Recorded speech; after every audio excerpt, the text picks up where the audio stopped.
Imagine being in a world full of magic and dragons, where every corner of the landscape holds the promise of mythical wonders and epic challenges. Would you want to stay in this mesmerizing realm?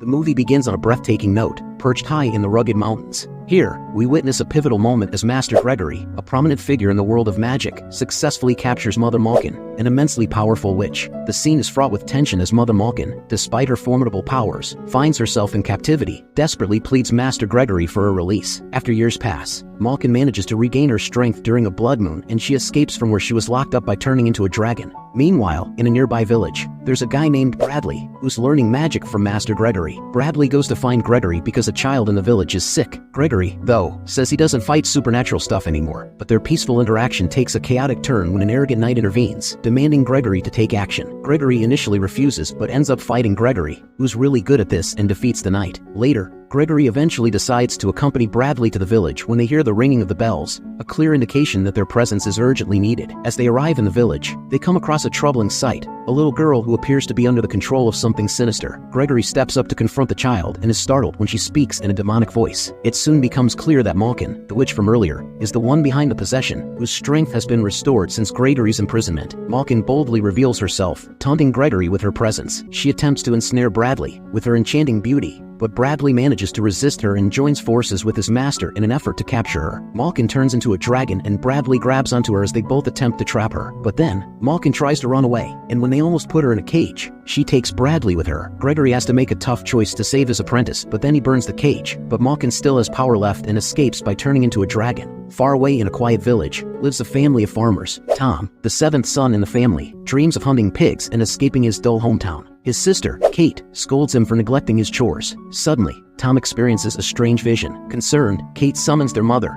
Ma'am, who possesses knowledge about their son's condition. Right at this time, Master Gregory arrives at their home on a boat. He knows that there's a special tradition in their family. They have a seventh son who has the qualification of becoming a knight like him. Master Gregory really wants Tom to join him, so he offers a lot of money to Tom's family to make it happen. Tom realizes that Master Gregory is the same person he saw in his visions, so he agrees to become his student. Just before Tom leaves with Gregory, his mother secretly gives him a mysterious pendant, hiding it from Gregory. Meanwhile, inside her fortress, Malkin takes care of her injured sister, Lizzie, and starts repairing the fortress that was damaged because of Gregory. Lizzie tells Malkin about the hardships they've faced due to Gregory. Meanwhile, Gregory and Tom make their way to a nearby town to get some supplies. While they're there, Tom notices a commotion in the town square. He sees a girl he remembers from his visions, and she's being accused of being a witch. Tom decides to use his status as Gregory's apprentice to step in and handle the situation. Later on, Tom hides in a narrow alley and helps a girl named Alice escape from trouble. It turns out Alice is Lizzie's daughter and works as a spy for the witches, and her mission is to keep an eye on Gregory. Gregory and Tom continue their journey, entering a spooky forest filled with strange creatures called ghasts. In the forest, they meet some of Gregory's former apprentices who had all been killed by dangerous creatures. Gregory shares stories about Bradley, his most skilled apprentice, who was tragically killed by Malkin. Their mission is to reach Malkin's fortress on Pendle Mountain and stop her before she becomes too powerful and causes destruction in cities. But as they press on, Tom experiences more unsettling visions and suddenly collapses. Tom wakes up on a boat and meets Tusk, a companion of his master. They finally reach Gregory's home. Tom notices an old tapestry showing the Falcons, a group of knights who were once strong against evil forces. He realizes that Gregory is the last Falcon left, as the other knights turn to darkness. Gregory urgently reminds Tom that there's only a week left before a dangerous event called the Red Moon, when Malkin and her witch allies become extremely powerful. Before leaving Tom alone, Gregory instructs him to stay inside his room. As a test for Tom, Gregory triggers a dark creature, which disturbs Tom. Tom hears the noise and goes to check, but the creature attacks him. Gregory initially thinks Tom failed, but he's surprised when Tom throws a dagger that almost hits him. Tom asks Gregory to teach him. He studies Malkin's top followers and learns about tools and potions to fight witches. Meanwhile, Malkin meets her top followers, Radu, who brings her skilled assassins. She frightens them and kills one for looking at her. This makes Alice worried about following Malkin, so she talks to Lizzie. Lizzie convinces her that it's the right choice, and that Malkin's powers will protect them from being targeted and burned by men. Alice keeps spying on Tom and Gregory. She baits under the moonlight on purpose to get Tom's attention. When they touch, a blue spark appears. Tom figures out that Alice is a witch, but he doesn't seem to dislike her. He even tells her that he and his master are going to Pendle Mountain to fight Malkin. Then, Alice vanishes once more. The following day, Gregory is called to a walled city, which delays their trip to Pendle Mountain. His mission there is to confront Urag, who is considered the most lethal of Malkin's henchmen. Gregory entrusts Tom with the task of dealing with Urag. Tom hesitates to kill Urag and ultimately decides not to do it. This disappoints Gregory, who leaves without him. Unbeknownst to Gregory and Tom, Alice observes the events from the shadows. Later, she approaches Tom, and their connection intensifies into a passionate moment. Alice believes that the earlier blue spark was a sign that their souls were destined to meet. Tom desires to find a safe place with Alice,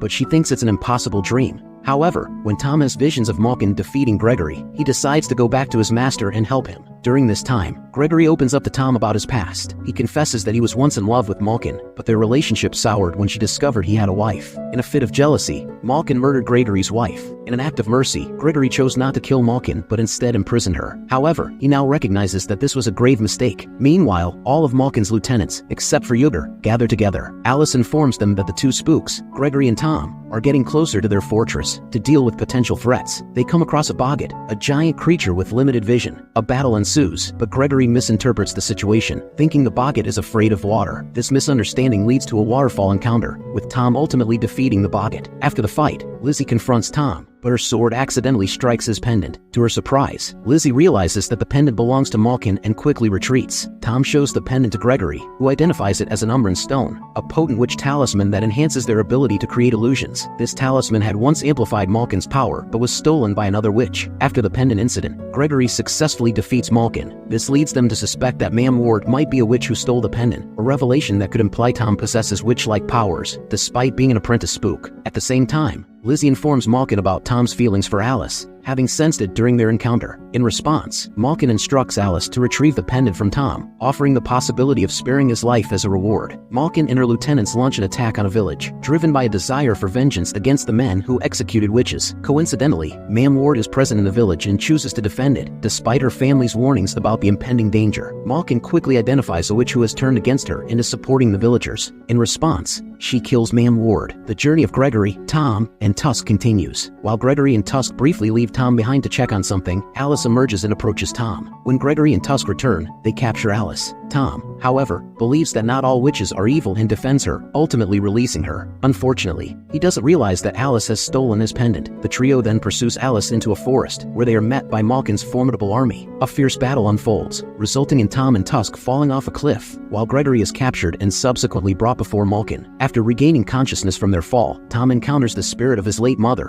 who urges him to find courage, accept his unique abilities, and confront Malkin. Tom then locates Tusk, who also survived the fall, and together they set out for Pendle Mountain. Meanwhile, Malkin's lieutenants deliver Gregory before her. She employs a seductive approach, using the stone to amplify her powers. In another part of the story, Alice is devastated to discover that Malkin's army had left Tom to die. Alice intervenes during her aunt's manipulation and removes her pendant, dispelling the illusions and snapping Gregory back to his senses. Malkin pursues Alice, but Lizzie, her mother, stands firm, defending her daughter with unwavering determination, as Alice means everything to her. Up in the sky, both Malkin and Lizzie transform into dragons and engage in an intense aerial pursuit. Meanwhile, on the ground, a fierce battle unfolds as Alice, Tom, and Gregory confront Malkin's formidable army. Tom eventually finds Alice, who confesses that she took the pendant with the intention of convincing Malkin to spare Tom's life. Noticing the pendant buried beneath the fortress's wreckage, Tom taps into his newfound powers. He combines the spook staff with the pendant, unleashing a formidable force that easily overpowers Malkin's lieutenants. In a separate struggle, Malkin and Lizzie engage in combat, resulting in injuries for both. However, in the final showdown, Malkin gains the upper hand. She expresses her disapproval of her sister's betrayal and proceeds to kill her. Then, Gregory figures out that he has to deal with Malkin all on his own. So, he goes into the fortress all by himself. Inside, he finds Malkin lying on her bed, and she asks him how he feels about her. Gregory tells her the truth, that he doesn't love her anymore, and he secretly gets ready to attack her with a sharp knife. But right before he can do it, Malkin starts to strangle him. It's a very dangerous moment. Just in time, Tom comes in through the door and throws a knife at Malkin. The knife hurts her badly. Then, Tom makes sure Malkin won't hurt anyone else. He sets her bed on fire, and that's what finally ends her reign of doing bad things. Together, they all leave the fortress, knowing they've beaten the powerful witch. After some time has passed, Gregory does something important. He marks Tom's hand with a special symbol of the Falcon Knights. This means he accepts Tom as a master, like himself. It's a way of saying they're a team now. Then, Tom meets Alice again. She understands that Tom has chosen to fight against bad things instead of staying with her. Tom gets ready to leave, thinking he's off to a new journey. But here comes a surprise. Tom finds out that the horse he was getting ready for himself was actually meant for Gregory, who wants some quiet and peaceful time now. decides to be really kind. He gives Tom his home and everything he owns. Tom watches his old teacher ride away into the distance, but suddenly, he hears a bell ringing. This bell means there's a new mission, a new adventure waiting for him. Without wasting a moment, he gets ready to go on this fresh journey. So, would you choose to stay in this mesmerizing realm? The decision is yours to make. Thank you for watching. If you enjoyed it, please like and subscribe to stay updated on our future videos. We appreciate your support. See you soon.